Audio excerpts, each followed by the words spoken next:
Welcome to this week's edition of Pete Smith Host. Well, normally I'm pretty excited about having a guest in. You know, I think they're always interesting and they've always got a story to tell. My guest today, I've got to say, I just can't believe it. I've been a broadcaster for 30 years myself. For the last 8 weeks, he's at the prime seat, surrounded by all the know-alls of his sport, and he gets paid big money to do it. Can't believe it.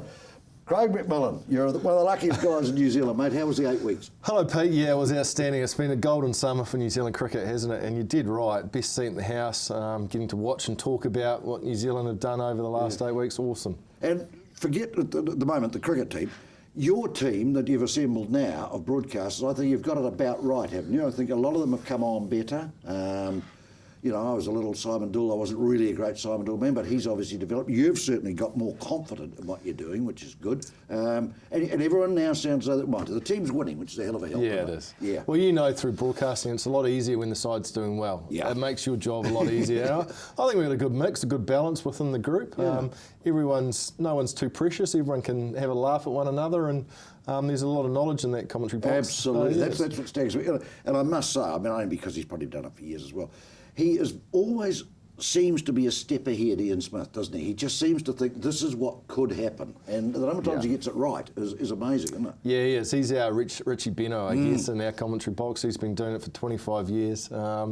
And his wealth of knowledge from cricket around the world is quite phenomenal. So, and he's worked with the greats. He has. He's worked with everyone that's been going Correct. around. I thought it was quite special that he was the man that was able to call Brendan's 300 the other day. So I thought that was spot on and perfect. And radio did the same thing with Brian Waddle. Yeah. They hopped out of the chair and put him in. And, you know, these guys have 250 tests they've done. You know, they're entitled probably to have a bit of a go.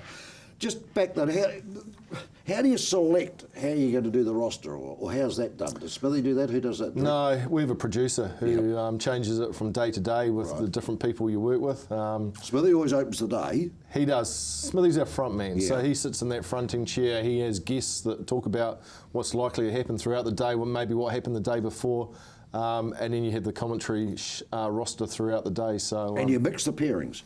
Pairings always mix, they chop and change. We have up to 6 or 7 throughout a day. It's a long day when you think about it. I mean, the play goes from 11 till 6, which is 7 hours, but we're actually there just after 9 o'clock and sometimes there till sort of 7 o'clock. So it ends up being quite a long day. But and you're not on air all the time. You're not. So you've got to keep thinking of something fresh to say when you come on that they haven't said. Correct. What happened to Deep Extra Cover? Did they sort of drop that? They did. They gave it a go for a couple of years. It was similar to what they did in the UK with Sky Sports in the UK. They did Deep Third Man, I think. They decided just to use a third commentator, which I thought worked quite well this year. You've got 2 different opinions. At times, especially Test cricket can be a bit slow, Pete, and you're sort of looking for things to talk over, but with that extra man in the seat, just made it a little bit easier for everyone. And I thought both the overseas commentators you had for the Windies and for India, I thought, you know, they added a lot, didn't they? Because you had respect for them. Yeah, absolutely. Ian Bishop obviously does a lot of broadcasting around the world.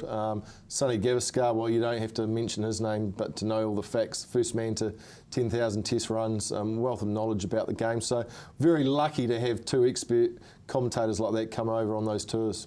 Seems to be the way now that it's former players, doesn't it? It seems to be that way. Yeah, it does. In a lot of sport. Yeah, it is in a lot of, not only cricket, you're right, but also rugby, I think, and a lot of other sports. League, You know, it's quite a jump, to be fair, once you finish playing, trying to jump into this game of broadcasting. You sort of get thrown a microphone and headphones and saying, go for it. So there's a lot to learn, and it takes a while getting used to live TV, because if you make a mistake, there's nowhere to hide. And I've got to say, in my 30 years, I found it very, very easy to upset some players. You know, if you tell the truth or how you see it. They are very precious in some cases. You haven't been away from the game all that long, Macca. 7 years is a while. Yeah, but there's a lot of players still there. Players tend to be selective, Pete, and they tend to listen to criticisms or things that you might say that they're doing wrong, but they don't tend to hear or take in all the good things you say about them. So quite often you only hear from players if they've heard something from a family member and Chinese whispers, and by the time it gets back to them, it's actually not what you said. Couldn't agree with them. And so that's the frustrating thing. You say, look, and there's only, to be fair, there's only 2 or 3 guys left that I've actually played with. McCullum one, Kyle Mills another, Daniel Vittori sort of in and out, but there's not many left. So I have relationships with those guys, and they know that if there's an issue or a problem, they'll just come and talk to me and we sort it out. Right. And it's a load of bollocks that they don't read the media and they don't listen to the media, because they do, don't they? Of course they do. I was at a function yesterday, funnily enough, and they were giving Mark Reason absolutely gypped these international cricketers that I was with. Yeah. You know, and I thought, that's funny, I thought you boys didn't read that sort of stuff. You know, Well, to be fair, it's hard to get away from, isn't it? Yeah, it you know, is. whether it's radio, TV, newspapers, it's hard to get away from. Do you feel restricted? No, not really. I think the most important thing as a commentator you do is call what you see. And so you take personalities and friendships and all that out of play. You just call what you see and you try and give an honest take on what you've seen and what you think is going to happen. And Do you mix much with them afterwards, Craig? very little. Yeah. Brendan McCullum, he's a good mate, a close mate that I see occasionally, and you might catch up for a drink or dinner, but no, not by and large. They're so busy, Pete. Once they finish the day, they're doing warm downs, they're doing hot and colds, then they're back to the hotel. You just don't have time to see What them. about the commentary team? Do you keep together? Yeah, we do. We usually go out for the odd meal during a day's play, generally easy during a test match over the 5 days. I catch up quite a lot with Shane Bond, who's obviously the bowling coach in that New Zealand setup. We've played a lot of cricket together over the years and we have close ties there. So we try and catch up at least once, depending on where we are and what stop we're at. But yeah, it's pretty busy. Now, there used to be a tradition in the commentary boys that, you know, whoever's town you were in, they would host a night. Does that still go on? No, not really. No. We tend to have one big commentary dinner just to celebrate the season, really. Yeah. Wherever the last test match is, we tend to find a restaurant and go out for dinner and have a good night of it. I watched an awkward moment. I was thinking to myself, how on earth did I handle that? I'm not quite sure.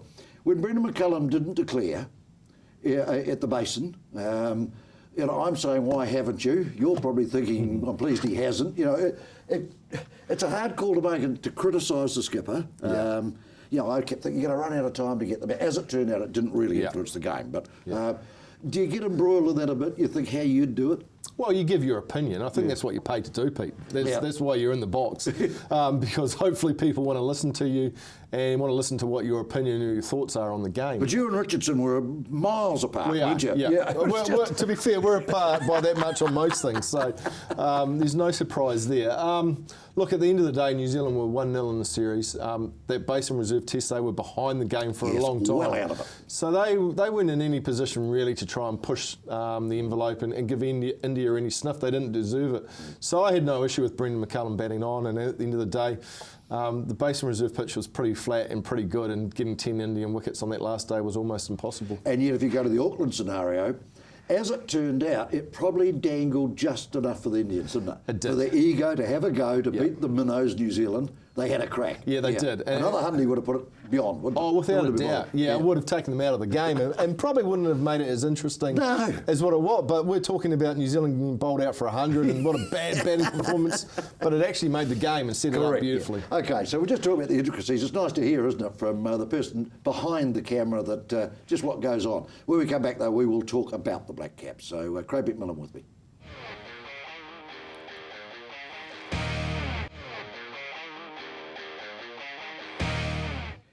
Welcome back. Well, I've got it off my chest now about Macca having the best seat in the house, and he's only a wee fluff, really. He's only been at it a couple of days, you know, but never mind. We've buried the hatchet. We've talked about the intricacies of the box, and I think that's interesting. Does Smithy have his own? Richie Benaud has his own seat. Always sits third along.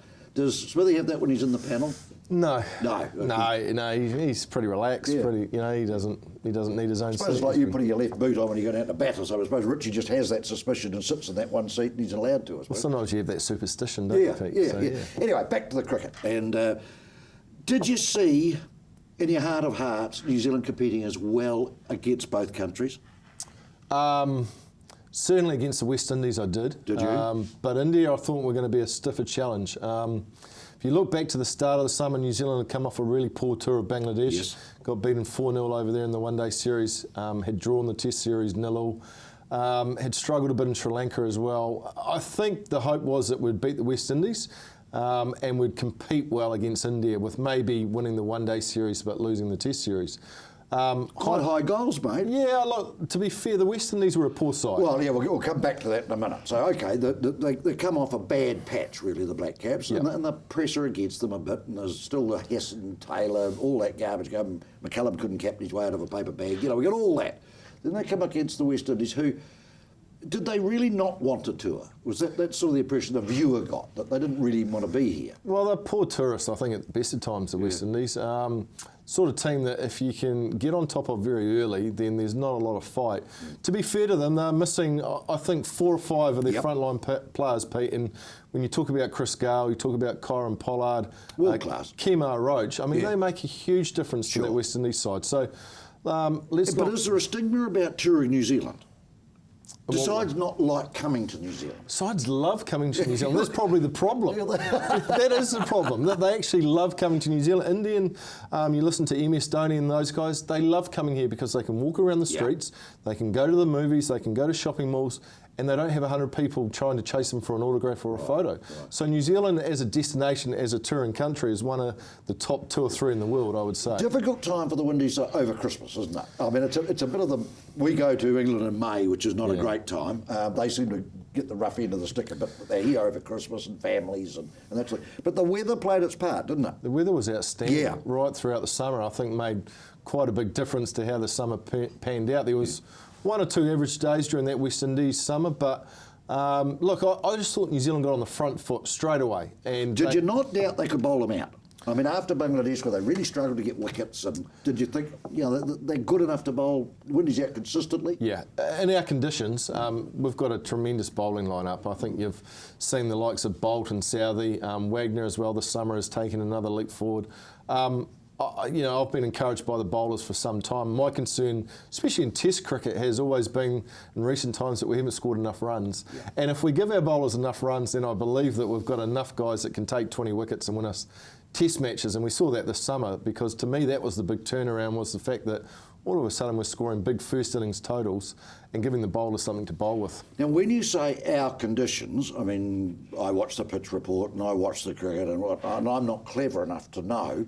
What is the difficulty for a touring side, touring New Zealand, and what are our conditions? Well, our condition, I mean, every country you go to has different conditions that generally take a little bit of time to get used to, but the way the schedule's set now for international cricket, Pete, when I played, we'd go on a tour, and before a 3-match Test series, we'd have probably 2 or 3 first-class games to acclimatise, get used to conditions. Sides now go from, say, 2 T20s straight into a Test series. No warm-up match, no time to spend some time, get used to the weather, the conditions, and they're straight into it. And quite often you can catch touring sides on the hop. So what makes our pitches difficult or different? Well, I just think that our players have grown up in these conditions, so they're more comfortable. But what pitches do we put out? Well, we've got a mixture, to be honest. That's what I'm trying to work out. We've got a real mixture. We've got some pitches that have some pace and bounce, like the Basin Reserve. Obviously, this summer in the Test matches, there was, I think, an edict to have green seamers, or pitches that did a little bit more on day one, which I think was right, especially when you play India, because every time I toured India, it was turning on day one, and by day 5, if the Test match was still going, it was near impossible to bat on. So when those teams come to our country, we have to just get conditions favouring us just a touch, and I think by leaving those pitches green early on, that certainly suited us. But you do that, you get it all organised, you can't win a toss for love of money. So correct. that makes it difficult. Absolutely. I think that's probably one of the highlights for me this summer, is that New Zealand had the toughest of the conditions right throughout the summer, because they were bowler friendly, we know that. And it made it difficult for their batsmen in that first innings of most of those Test matches, because that's when the pitch was at its hardest to bat.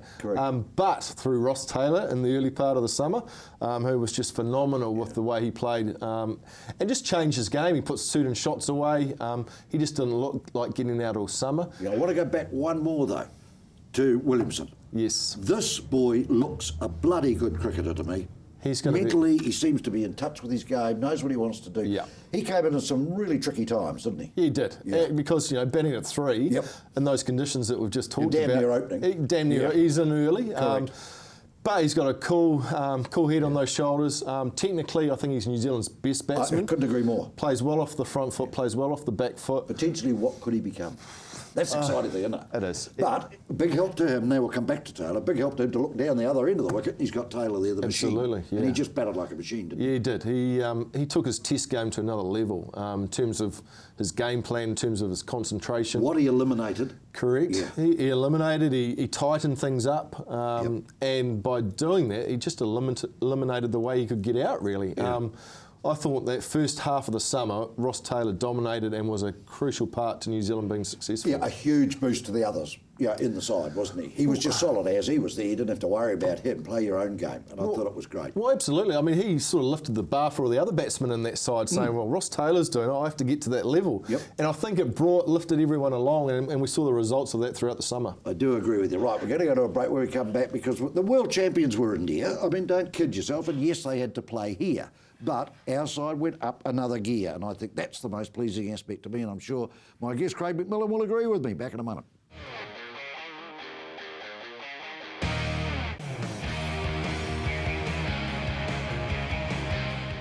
Back. I've said it so many times we should film the ad break. We were just talking about the toss of the coin with McCullum. As he said to me the other day, he said, well, you can't blame me. I didn't win any of them. I just did as I was told. So he didn't get the wrong call, did he, of what to do? No, he didn't. MS Dhoni won a lot of tosses as opposed to Brendan losing them. But, Pete, any time you lose a toss and you win the game, you've got to be happy with that. Not too bad, is it? OK, so we talked about Ross Taylor. That's the benchmark. If you've got a downside, probably from an opener's point of view, in difficult situations, because they batted at times when they probably didn't want to, but we haven't really bolted that down, have we? Not really.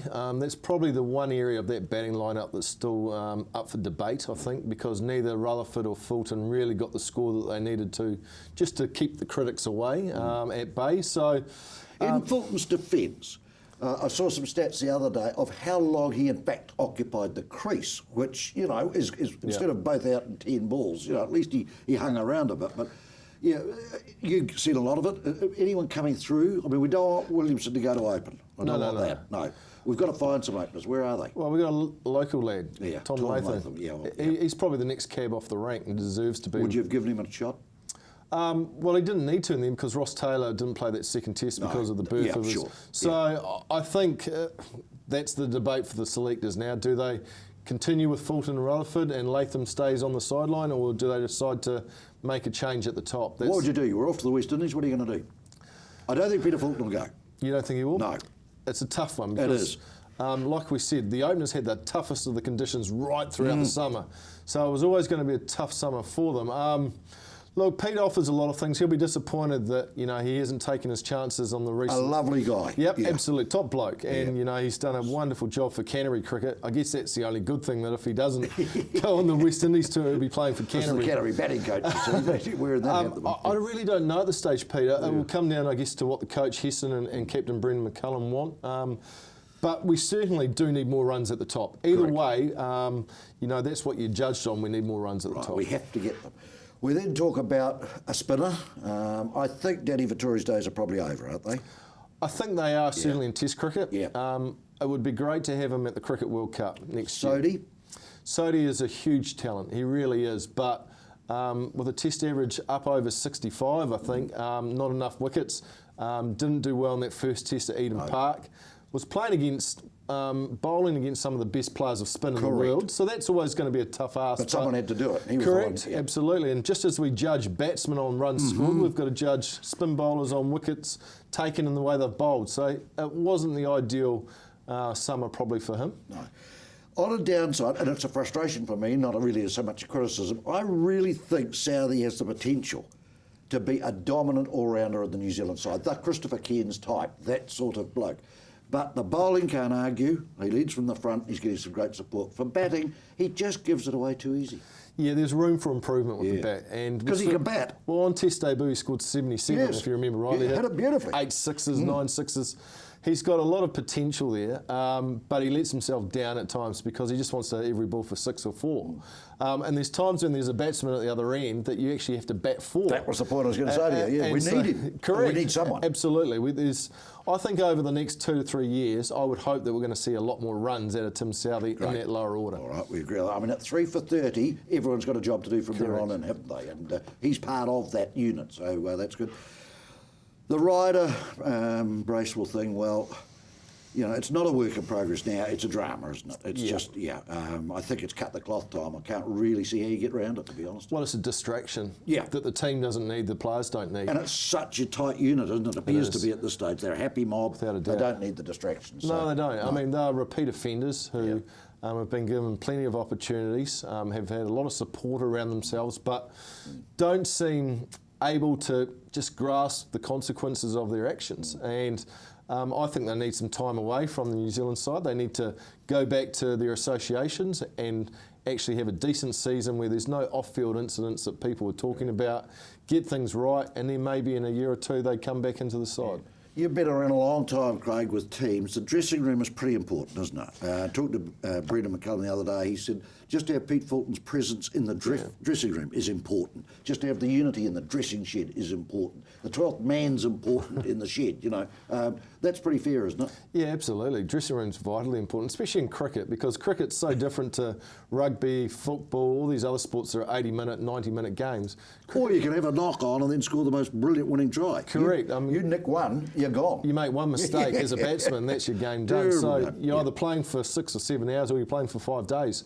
So how everyone interacts and gets on and talks, and that's quite important in the team dynamics. And I look at the side, and obviously I stand back from the commentary box, but I see them training in the mornings.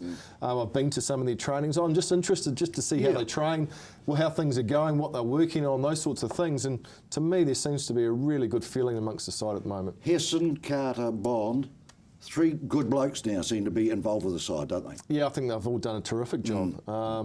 You know, I think they've earned the respect of the players, obviously. Oh, without a doubt. I think, look, there was always going to be some pain in the short term to get to where we're at now and where the side wants to go. Remembering that we're less than 12 months away from a Cricket World Cup. Lovely segue. I was just going to come into the World Cup. Hey, the response from the public of these 2 series has been vitally important to the success, isn't it, of the World Cup being hosted here? Oh, without a doubt. I think Therese Walsh, who's the lady in charge of the Cricket World Cup in New Zealand, said it was the perfect summer. You won lotto, didn't you? Very much so. I mean, people, and it's always a good sign when people want more. The season finishes and people are wanting more cricket. Absolutely. So I think it really was just the way that the New Zealand side went about, the way they played, the fact that they won, some of the individual performances have really set up next summer to be huge. Are we a bit preempting the thing by saying we might only have to cross the Tasman once and that's for the final? Yeah, probably. Probably. Well, history would suggest that, wouldn't it? Yeah.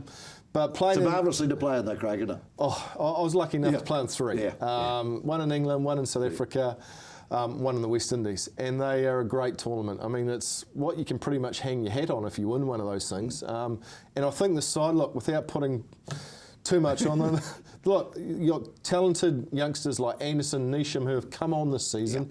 By the time this Cricket World comes by in another sort of 11 months' time, these guys will have 11 months more experience, and I think we're going to have a very good side. Can we talk about the $1 million Cantabrian? He's quite an exciting boy, isn't he? He is. Yeah, he is.